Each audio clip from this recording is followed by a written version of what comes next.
سو جس چیز پر ذبح کے وقت اللہ کا نام لیا جائے اگر تم اس کی آیتوں پر ایمان رکھتے ہو تو اسے کھا لیا کرو۔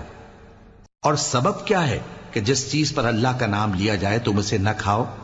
حالانکہ جو چیزیں اس نے تمہارے لیے حرام ٹھہرا دی ہیں وہ ایک ایک کر کے بیان کر دی ہیں، بے شک ان کو نہیں کھانا چاہیے مگر اس صورت میں کہ ان کے کھانے کے لیے ناچار ہو جاؤ۔ اور بہت سے لوگ بے سمجھے بوجھے اپنے نفس کی خواہشوں سے لوگوں کو بہکا رہے ہیں۔ کچھ شک نہیں کہ ایسے لوگوں کو جو اللہ کی مقرر کی ہوئی حد سے باہر نکل جاتے ہیں تمہارا پروردگار خوب جانتا ہے۔ ظاہری اور پوشیدہ ہر طرح کا گناہ ترک کر دو۔ جو لوگ گناہ کرتے ہیں وہ عنقریب اپنے کیے کی سزا پائیں گے۔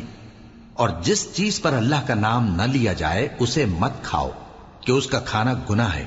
اور شیطان لوگ اپنے رفیقوں کے دلوں میں یہ بات ڈالتے ہیں کہ تم سے جھگڑا کریں، اور اگر تم لوگ ان کے کہے پر چلے تو بے شک تم بھی مشرک ہوئے۔